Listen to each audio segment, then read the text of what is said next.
Feel good freedom and 6வது அத்தியாயத்துக்கு வரவேற்கிறோம். வணக்கம். இன்னைக்கு நாம விவாதிக்க போற தலைப்பு புலம்புவதை நிறுத்துங்கள், மேலாண்மையை தொடங்குங்கள்.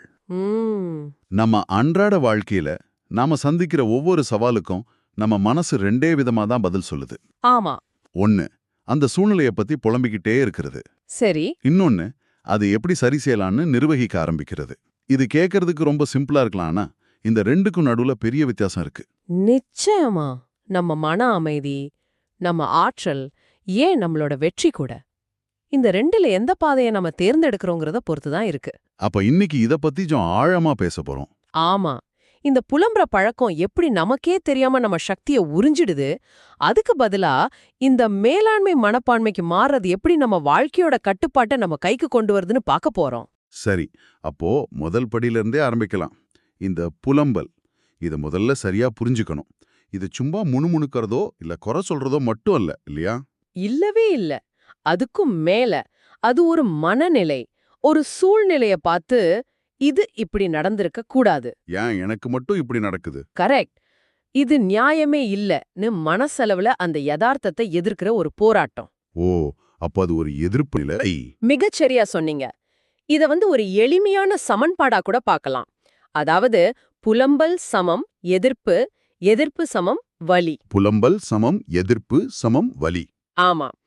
நாம ஒரு உண்மைய ஏத்துக்க மறுக்கும்போது யதார்த்தத்தோட மோதுறோம்.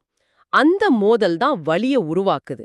இன்னும் சொல்லப்போனா இது ஒரு விதமான சிந்தனை மாசுபாடு. சிந்தனை மாசுபாடு, தாட் பொல்யூஷன். இது ஒரு புதுமையான வார்த்தையா இருக்கே. ஆமா. நம்ம சுற்றுப்புற பாசுபாடு எப்படி நம்ம உடம்ப பாதிக்குதோ, அதே மாதிரி இந்த புலம்பல்ங்கிற மன பாசுபாடு நம்ம மனச்சூழலையே நஞ்சாக்கிடுது. அப்போ இந்த மாசுபாட்டுக்கு நம்ம ஒரு விலை கொடுக்கறோம், இல்லையா? காதுல இருக்கிற புகை நம்ம நுரையீரலை பாதிக்கிற மாதிரி இந்த புலம்பல் நம்ம மனசை எப்படி பாதிக்குது? அதோட மிகப்பெரிய பாதிப்பு ஆற்றல் இழப்பு. இது பிரபஞ்சத்தோட ஒரு அடிப்படை விதி மாதிரி. புலம்பல் மனதின் ஆற்றலை சாப்பிட்டு விடுகிறது. ஆற்றலை சாப்பிட்டு விடுகிறது. ஆமா. நீங்க எதை பத்தி அதிகமா புலம்புறீங்களோ அது உங்க மன அமைதியை கெடுத்து உங்கள ஒரு விதமான உயர் அழுத்த நிலையிலேயே வச்சிருக்கும். இத எரியும் நிலை, அதாவது பர்னிங் மோடுன்னு சொல்லலாம். பர்னிங் மோட், அது எப்படி இருக்கும்? இதை எப்படி யோசிச்சு பாருங்க. உங்க போன்ல ஒரே நேரத்துல ஒரு 50 ஆப்ஸ திறந்து வச்சா என்ன ஆகும்? போன் சூடாகும், ஸ்லோவாகும், பேட்டரி உடனே தீந்துடும். அதனா எந்த வேலையும் நடந்திருக்காது. அதேதான். இந்த எரியும் நிலையும் அப்படிதான். மனசு ஒரு பிரச்சனைய பத்தியே திரும்ப திரும்ப யோசிச்சு, கோவப்பட்டு, விரக்தி அடைஞ்சு அதோட முழு ஆற்றலையும் வீணாக்குது. ஆனா நாள் கடைசியில பார்த்தா எந்த தீர்வும் கிடைச்சிருக்காது. ஒரு தீர்வும் இருக்காது. ஆற்றல் மட்டும் சுத்தமா காலியாயிருக்கும். இது ஒரு பயனற்ற சுய விநாசகாரி செயல். இது ரொம்ப உண்மை. சில நாள் முழுக்க ஒரு விஷயத்த பத்தி கவலைப்பட்டா உடம்பால எந்த வேலையும் செய்யாட்டா கூட ரொம்ப சோர்வா உணர்வோம். கரெக்ட். அப்போ இந்த ஆற்றலை உறிஞ்சுற எரியும் நிலையிலிருந்து வெளியே வர ஒரு வழி இருக்கணுமே. அந்த மாற்றுப்பாதை என்ன? அந்த மாற்றுப்பாதை தான் இந்த உரையாடலோட மையமே. மேலாண்மை. மேலாண்மை, மேனேஜ்மெண்ட். ஆமா. புலம்பல் எதிர்ப்போட பாதைனா, மேலாண்மை இணக்கத்தோட பாதை. ஏன் இப்படி நடந்ததுன்னு கேக்குறத நிறுத்திட்டு, சரி, இது நடந்துடுச்சு, இப்ப என்ன செய்யலான்னு கேக்குறது. சரியா சொன்னீங்க. இது சூழ்நிலைகிட்ட சரணடையறதில்ல, சூழ்நிலையோட சேர்ந்து வேலை செய்யறது. இது ஒரு முக்கியமான வித்தியாசம். சரி, இப்போ என்ன செய்யலாங்கிற கேள்வி கட்டுப்பாட்டை மறுபடியும் நம்ம கையில எடுக்கிற மாதிரியே ஒரு உணர்வை கொடுக்குது. அருமை. புலம்பல் நம்மள ஒரு பாதிக்கப்பட்டவரா, ஒரு விக்டிமா உணர வைக்கணும். ஆனா மேலாண்மை நம்மள ஒரு செயல்படுபவரா, ஒரு கிரியேட்டரா மாத்துது. அப்ப இதுக்கும் ஒரு சமன்பாடு இருக்கா? நிச்சயமா. மேலாண்மை, இணக்கம், அமைதி. இதுல ஒரு சின்ன ஆனா ரொம்ப ஆழமான ஒரு மனமாற்றம் நடக்குது. என்ன அது? புலம்புற மனசு ஒரு விஷயத்த எப்பவுமே பிரச்சனைன்னு பார்க்கும். ஆனா நிர்வகிக்கிற மனசு அது ஒரு சூழ்நிலைன்னு பார்க்கும். ஆமா, பிரச்சனைன்னு சொன்னாலே மனசு ஒரு மாதிரி பதட்டமாயிடுது. அது ஒரு பெரிய சுவர் மாதிரி, தாண்ட முடியாத தடம் மாதிரி தோணுது. கரெக்ட்.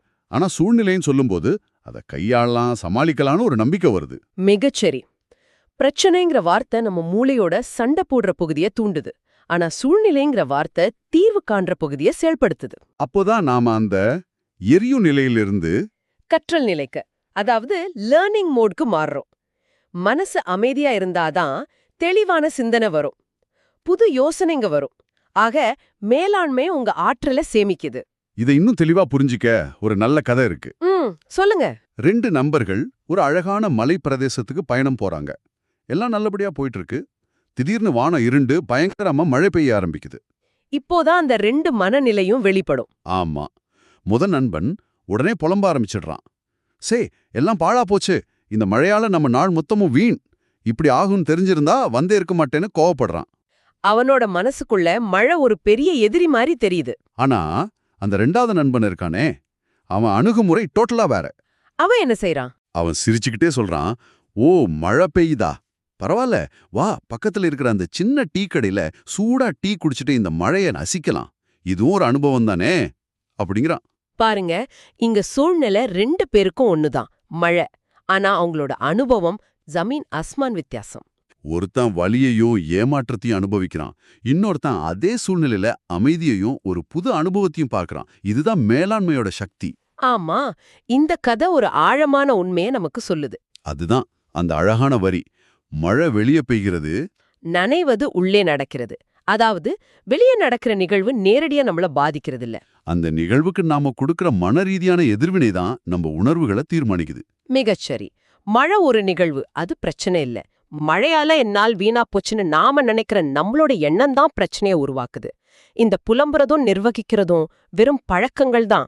அப்போ இந்த பழக்கத்தை மாத்த முடியுமா? நிச்சயமா மாத்த முடியும். புலம்பல் பாதையில இருந்து மேலாண்மை பாதைக்கு நம்மால போதபூர்வமா மாற முடியும். இங்க எனக்கு ஒரு முக்கியமான கேள்வி வருது. இந்த மேலாண்மை, ஏற்றுக்கொள்ளுதல் எல்லாம் சரி, மழை, டிராஃபிக் ஜாம் மாதிரி நம்ம கட்டுப்பாட்டுல இல்லாத விஷயங்களுக்கு இது பொருந்தும். ஆனா ஒரு அநீதி நடக்கும்போது, ஒரு தப்பான விஷயம் நம்மள பாதிக்கும்போது, அதையும் இது ஒரு சூழ்நிலைன்னு ஏத்துக்கிட்டு அமைதியா இருக்கணுமா? ரொம்ப அவசியமான கேள்வி. இதுதான் பலரும் தப்பா புரிஞ்சுக்கிற இடம். ஆமா, அது ஒரு மாதிரி கையாலாகதன மாதிரி ஆகிடாதா? இல்ல, ஏத்துக்கிறதுனா செயலற்று இருக்கிறது இல்ல. புலம்புறத நிறுத்துறதுனா சூழ்நிலை கிட்ட சரணடையறது இல்ல. அப்போ அது என்ன? அது உங்களுக்குள்ள நடக்கிற அந்த பயனற்ற மனப்போராட்டத்தை நிறுத்துறது. முதல்ல ஒரு விஷயத்தை ஏத்துக்கணும்.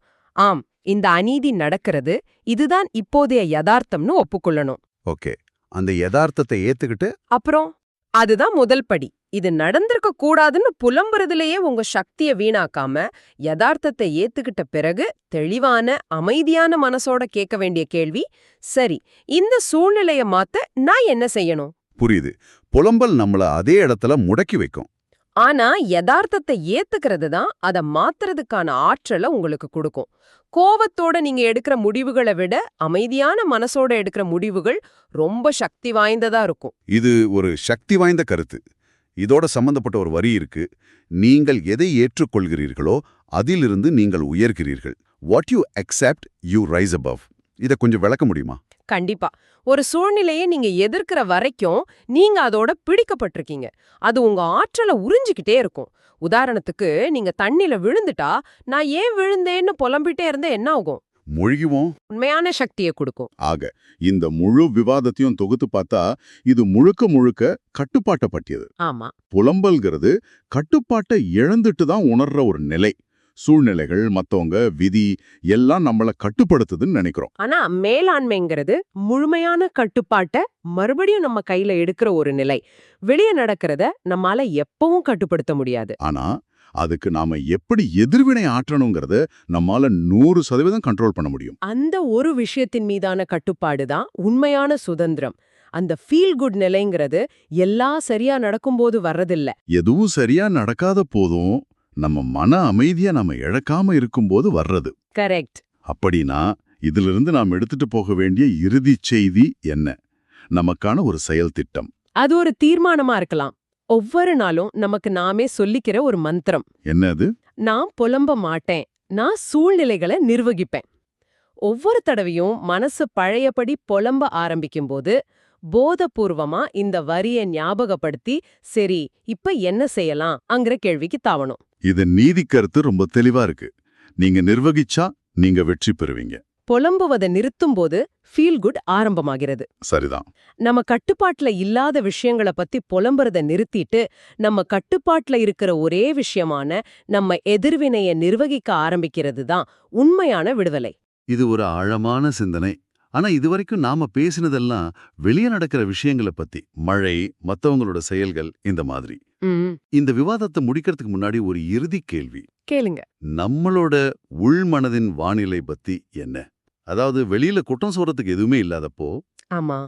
எந்த ஒரு நபரோ நிகழ்வோ காரணமா இல்லாதப்போ, நம்ம சொந்த எண்ணங்களும் உணர்வுகளுமே நமக்கு ஒரு சுமையா மாறுமே அந்த நேரங்கள்ல. ஆம். எனக்கு ஏன் இப்படி ஒரு சோகமான எண்ணம் வருது? இல்லைன்னா நான் ஏன் இப்படி பதற்றமா உணர்றேன்னு நமக்குள்ளே நம்ம புலம்ப ஆரம்பிப்போம். ஆமா. அந்த உள்மன போராட்டங்களுக்கு இந்த புலம்பலை தவிர்த்து மேலாண்மை செய்யும் கொள்கையை நாம எப்படி பயன்படுத்தலாம்? இத சிந்தித்து பாருங்க.